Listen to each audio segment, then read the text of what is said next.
Hi everyone, कैसे हैं आप लोग। आई होप आप लोग अच्छे होंगे और आप लोग की प्रिपरेशन बहुत बहुत अच्छे से जारी होगी। इस वीडियो में हम बात करेंगे उन 5 मिस्टेक्स की जो कि हम जब बैंकिंग प्रिपरेशन करते हैं तो जाने अनजाने हमसे कहीं ना कहीं ये मिस्टेक्स हो जाती हैं।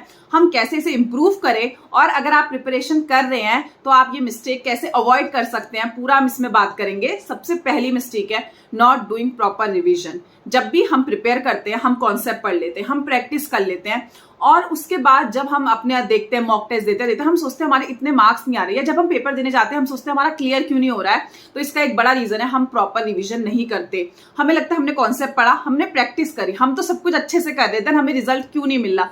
एक रीजन है जब तक हम प्रॉपर इंटरवल्स में, प्रॉपर रेगुलर टाइम्स में रिवीजन नहीं करेंगे हमें वो रिजल्ट नहीं मिलेगा, क्योंकि हमारा माइंड कुछ टाइम बाद उतनी प्रॉपर तरीके से उस चीज को रिकॉल नहीं कर पाता है जो हमने पढ़ा है। तो अगर आप चाहते हैं जो भी आपने कॉन्सेप्ट पढ़े हैं वो आपके माइंड में हमेशा रहें तो रेगुलर इंटरवल्स में रिवाइज करिए। और जब आपको अगर आप कोई ऐसे जने हैं जिससे आपको लग रहा है कि आप कॉन्सेप्ट पढ़ रहे हैं, आप प्रैक्टिस करें, देन आपको रिजल्ट क्यों नहीं मिल रहे, तो आप एक बार रिवीजन ट्राई करिए रेगुलर इंटरवल्स में और देखिए आपको कैसे रिजल्ट्स मिलते हैं।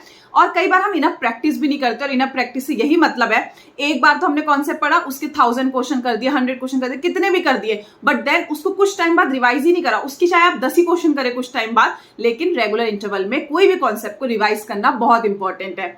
दूसरी मिस्टेक जो कि हम करते हैं वो है आजकल हमारे पास इतने ज्यादा सोर्सेज हैं, इतने अनलिमिटेड सोर्सेज हैं कि हम लोग ना एक कहीं ना कहीं उसमें गुम हो जाते हैं। मतलब कि हम अपनी टाइम, अपना एनर्जी इतना ज्यादा वेस्ट कर देते हैं। कोई हमसे कहता है अच्छा ये सोर्स बेस्ट है, यहाँ से पढ़ लो, कोई कहता है ये वाला सोर्स है, यहाँ से पढ़ लो।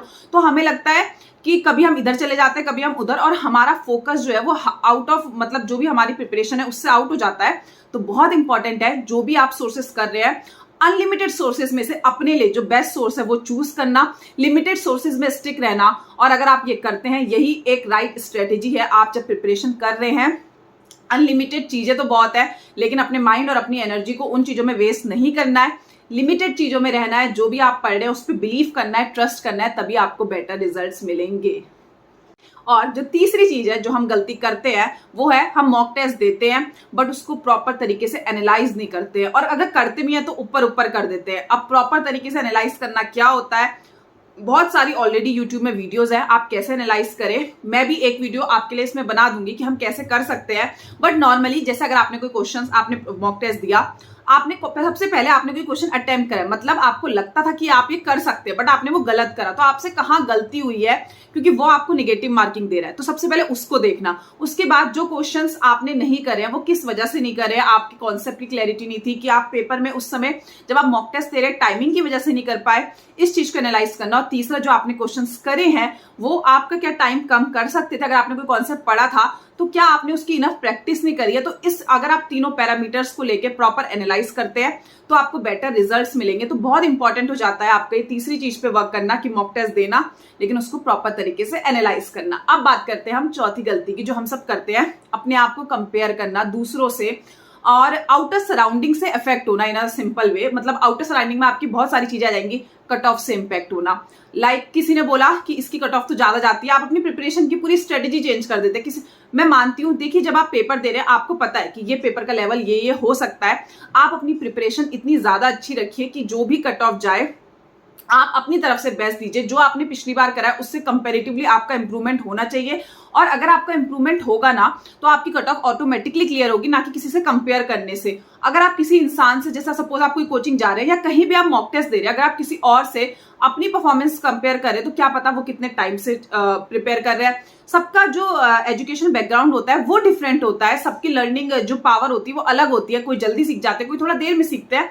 बट इसका मतलब ये नहीं है कि आप पेपर नहीं क्रैक कर सकते। बट अगर हम कंपेयर करने लग जाएंगे तो फॉर श्योर हमारी परफॉर्मेंस डिक्रीज होती है। Healthy competition is good, but उस कंपटीशन को अपने माइंड में ले लेना कि नहीं उसका हो रहा है, एक वो जेलिसी क्रिएट करना या फिर ओवरथिंक करना किसी चीज को लेकर, बहुत गलत है। तो आप जो भी करें, कंपेयर भी कर रहे हैं तो खुद की परफॉर्मेंस से करें कि हाँ मैं पहले से बेटर कर रहा हूँ। सराउंडिंग से मत इतना इफेक्ट हुई है किसी, अगर आप सपोज कोई पेपर नहीं दे रहे हैं या कोई दे भी रहे हैं, बार बार कट ऑफ चेक करना कि इतनी जा सकती है। अगर आपने दे दिया है, आप आए हैं उस दिन आप देख लीजिए, देन उसके बाद बार बार कट ऑफ मत चेक करिए, वैकेंसी मत चेक करिए।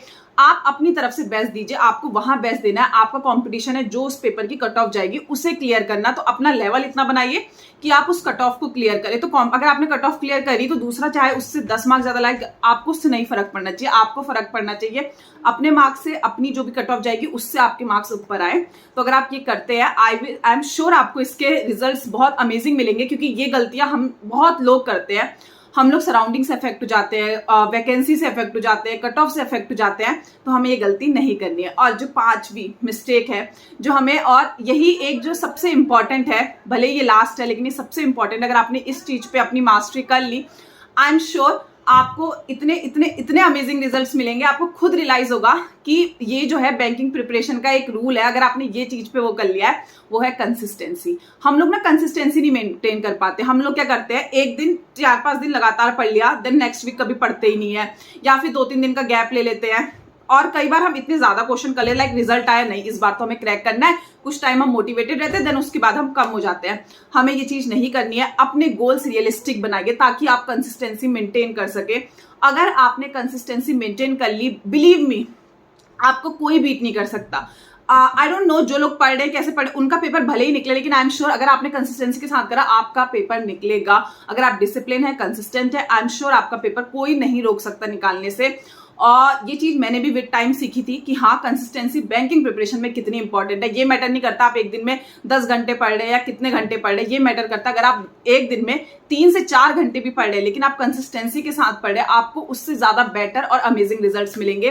तो ट्राई करिएगा। अगर आप में से कोई ये गलती कर चुके हैं तो ट्राई करें इंप्रूव करने के। बाकी कमेंट सेक्शन में बताना कि कौन कौन सी गलती आप है जो रिलेट कर पाते हैं। ये कुछ ऐसी मिस्टेक्स है जो मुझे लगता है नॉर्मली हम सब जब प्रिपरेशन करते हैं तो हमारे माइंड में आती है। बाकी इसके अलावा भी कोई मिस्टेक्स है वो भी आप शेयर कर सकते हैं। और जिन लोगों ने प्रिपेयर कर रहे हैं, ट्राई करिए, ये मिस्टेक्स ना करिए और इस पर वर्क करिए। बाकी मिलते हैं नेक्स्ट वीडियो में। Till then bye bye.